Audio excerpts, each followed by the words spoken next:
All right, example 4, what's the slope between -1, 8 and 1, 14? So remember, we figured out slope is rise over run. So the amount that we rise is our change in our vertical, so y2 minus y1, our two vertical locations, the change, and our run is our two horizontal locations, their change. So in this case, arbitrarily, let's make this guy the second guy and this guy the first guy. No particular reason, just because, that guy came first, that guy came second. So let's look at it that way. It also makes sense because if we were to draw a picture of it, we'd have something like this, -1, 8, and then 1, 14. So it makes sense to think of this guy as the second guy and this guy as the first guy. But as we'll see in a little bit, it actually doesn't matter which one we choose first. So the slope is -1, we want to find out the slope between -1, 8 and 1, 14. So then m equals y2 minus y1 over x2 minus x1. So our second y is 14. So 14 minus our first y is 8 divided by our second x is 1. Our first x is -1. So minus -1 equals 6. 1 minus -1, those negatives cancel. We get 6 over 2 equals 3. So our slope is 3.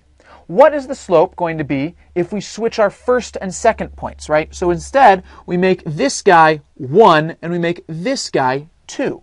Well, we do the same thing. M equals, so it's going to be our new second guy is 8 minus our new first guy is 14 divided by x2. Our new second guy is -1 minus our new first guy is 1. 8 minus 14, -6. -1 minus 1, -2. Hey, will you look at that? These cancel and we get the exact same thing.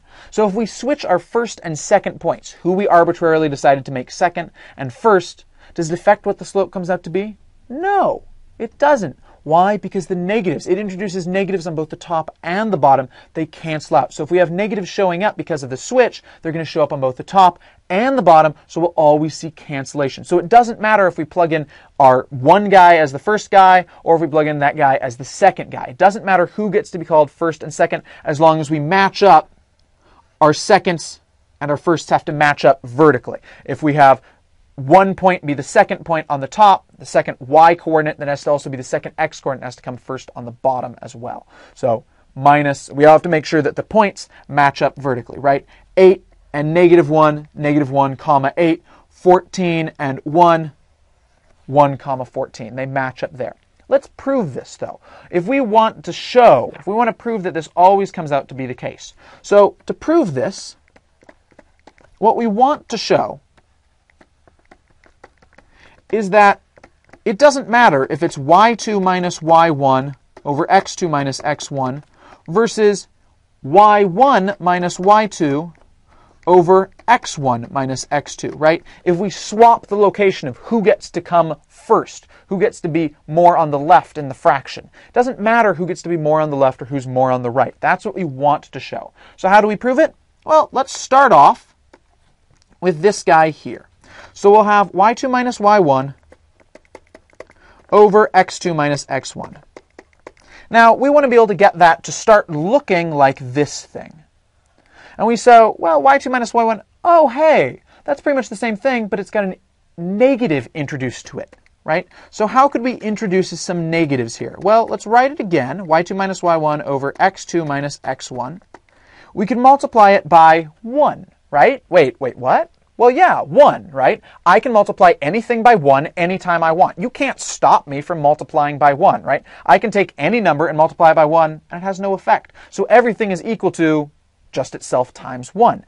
Now, the cool thing about math is there's a lot of ways to say the number 1, right? I can say 1 as 1, but I could also say it as 1 over 1. Or I could say it as 5 over 5. Or I could say it as -1 over -1. And that's how we introduce our negatives, right? And this is also the idea that's coming along when we change denominators, is we introduce by multiplying the same thing on the top and the bottom. So we multiplied by -1 on the top and -1 on the bottom. Now notice, since we're multiplying the top, we're not just multiplying the first part of the top, we're multiplying multiplying the whole top. So because it's multiplication, it's going to apply to this fraction as if it started in parentheses. So times -1 over -1, y2 minus y1 times -1 becomes negative y2 plus y1 over negative x2 plus x1. And hey, this thing right here is just the exact same thing as this thing right here. We've just swapped the location. It's now, instead of negative y2 plus y1, it becomes y1 minus y2, what we're a little more used to seeing. Cool. So we managed to prove that it doesn't matter what order we slot it into using this y2 minus y1 over x2 minus x1 formula. It doesn't matter because it's going to wind up spitting out the same answers. But the really key idea to think about when we're talking about slope is it is the rise over the run. It is the rate of change, how quickly the line is changing. All right. Hope you learned a bunch here. Hope it's been a great refresher and everything's really clicking into place because we'll be using this stuff a whole bunch later down the road. All right. See you at Educator.com later. Bye.